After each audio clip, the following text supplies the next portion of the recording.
Hello everybody, welcome. तो दोस्तों, आज हम बात करेंगे एक नई तरीके के इंटीग्रेटेड फार्मिंग के बारे में, जिसमें होगा मछली और गोट। असल में क्या है ना, जब भी मछली के साथ इंटीग्रेटेड फार्मिंग की बात किया जाता है ना, तो मछली और बतख सबसे बेस्ट कॉम्बिनेशन माना जाता है। पर मछली और गोट का इंटीग्रेटेड फार्मिंग भी एक बहुत ही अच्छा, बहुत ही लाभदायक इंटीग्रेटेड फार्मिंग है। ये इंटीग्रेटेड फार्मिंग आप कैसे कर सकते हैं और इसका मुनाफा आपको क्या हो सकता है, इसके बारे में जानते हैं। देखो, ये आपका तालाब है, मतलब ये हमारा तालाब है। इसके साथ अगर हमको गोट फार्मिंग इंटीग्रेटेड तरीके से करना है तो हम क्या कर सकते हैं। हम तालाब के किनारे नहीं, कहीं और मान लो गोट का एक बाड़ा बना लिया है, वहाँ पर हम गोट फार्मिंग कर रहे हैं। और तालाब का ये जो किनारा है, ये आपको दिखाता हूँ। देखो, ये हम लोगों का तालाब है और तालाब का ये जो किनारा है, ये किनारा ऐसे खाली पड़ा रहता है। अभी हम क्या कर सकते हैं, तालाब के जो किनारा है, यहाँ पर हम घास का खेती कर सकते हैं। और बकरी हम कहीं और पे पाला हुआ है, मतलब बकरी और कहीं पर रखा हुआ है, और यहाँ पर हमने घास की खेती किया हुआ है।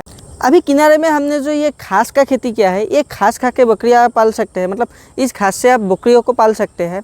तो बकरियों को आपको स्पेशली कोई दाना या फिर दूसरी जगह से घास ला के नहीं देना पड़ेगा। ऐसे भी खाली एरिया है, यहाँ पर आपने घास का खेती किया है और उसी घास के ऊपर निर्भर होकर आप 3 से 4 या 5 बकरी पाल सकते हैं। और साथ ही साथ आपका तालाब तो है ही, तालाब में तो मछली रहेगा ही। और बकरी का जो गोबर है वो आप तालाब में डाल सकते हैं।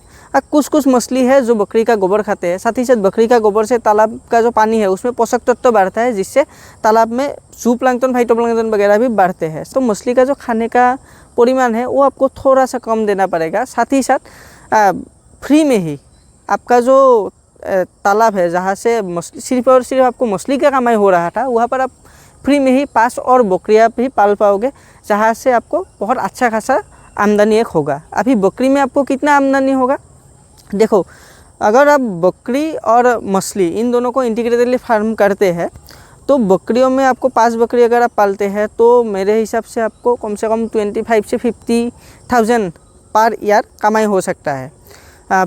पर फिर भी हम मिनिमम ले लेते हैं कि आपको 20 से लेकर 25,000 की कमाई आपको हो ही जाएगा, वो भी एक्स्ट्रा कमाई। साथ ही साथ आपका मछली का तो कमाई है ही, और मछली का दाने देने का जो खर्चा है वो भी 1,500 तक को कम कर ही देगा।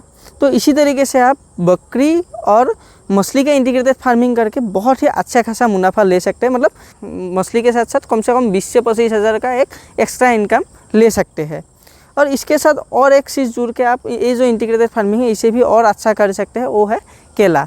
अगर आप घास के साथ साथ जो तालाब का किनारा है वहाँ पर केले का खेती कर देते हैं, बीच में इसमें आप केला बो देते हैं, मतलब केला लगा देते हैं, तो आपको केले का पैसा मिलेगा। केले का जो पत्ता है वो आप मछली को खिला सकते हैं, घास जो है वो बकरी खाएगा, तो आपको बकरी से, केले से, मछली से, तीनों से पैसा आएगा।